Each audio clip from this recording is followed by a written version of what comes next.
Isn't online learning bad for kids?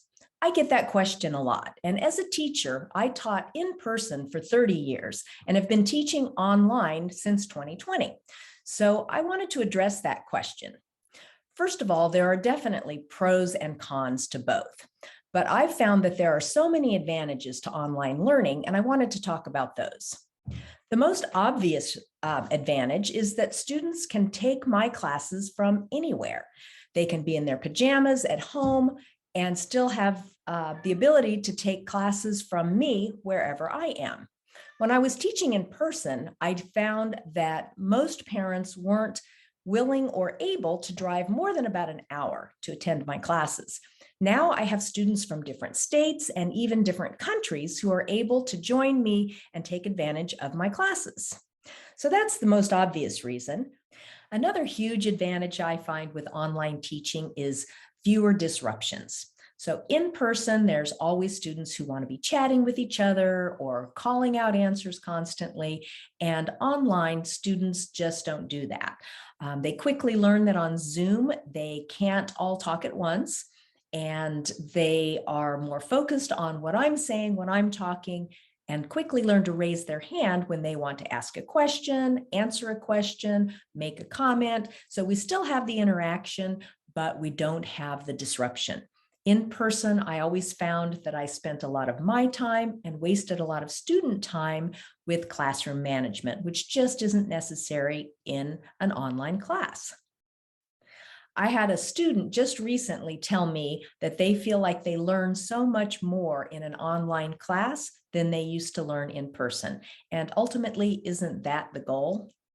Another advantage that I've found is that parents can be present in the room and hear my lessons while their student is taking my class.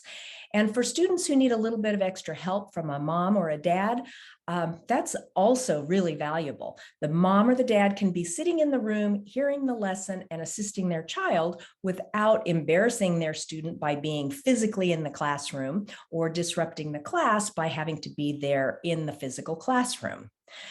Some students even record parts of my classes so that they're able to go back later and review the material. And that's something else that they couldn't do in person. One of the most frustrating things as a teacher of in-person classes was when students came unprepared. They forgot their books, they forgot their homework, they forgot their materials. And then they were basically just stuck sitting there having to take the class without what they needed to succeed. So online, if the student is at home and they've forgotten to bring their books into the teaching area, their classroom area, typically they can just go to the other room, grab their books, grab their materials, and be good to go. But what about making friends and having interaction with other students? So online, it's a little bit different, but it's still possible. Whenever we have time toward the end of class, I always try to put students in breakout rooms. The breakout rooms are small groups of students that allow them to interact with each other in a less formal way than they are in the classroom. So I'll give them a topic to talk about, or a little game to play, or some kind of an activity, and put them in groups of anywhere from maybe 3 to 6 students, depending on what the activity is, and let them chat with each other and interact as kids do. Most of my students say they love the breakout rooms, that they make friends in the breakout rooms, and that they feel like they're in person in as much of a way as they can be while online. So my students do get interaction with each other, and they do make friends in the Zoom classroom.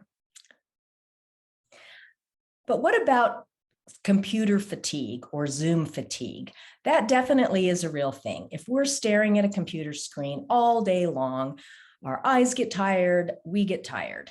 So I have found that for me, in between classes, I make sure I get up, do some stretching, do some jumping jacks, run up and down my stairs, run to the mailbox. And I really encourage that kids do the same thing. We all need to get up and stretch, move our bodies a little bit, and just get away from the screen. But the advantage of online is that the classes can be compressed into a shorter amount of time, again, because we don't have all those interruptions and disruptions. So a student can get pure teaching in a short amount of time and then go do their schoolwork offline and have the advantage of being away from the computer, but still having that excellent instruction for that hour or hour and a half, however long their class happens to be. To be honest, when I first started teaching online, I never expected to like it as well as in-person teaching. And I certainly didn't expect to continue it beyond the time that it was necessary. But after a few years of doing it this way, I find that the advantages honestly seem to outweigh the disadvantages. And I like it. The kids like it. The kids tell me that they enjoy the environment. They enjoy being relaxed at home in their pajamas, taking their classes, and then going on about their day. They enjoy meeting the kids in the class and the breakout rooms that allow them to interact with other students in a way that allows them to make friends and have connections. And then later on, after class is over, they can go be involved in whatever activities they're involved in outside of school. So that's my take on it. I love online learning. I hope that if you haven't tried it, you'll give it a try. I offer many online classes, and wherever you are, you can now take my classes because I'm available everywhere.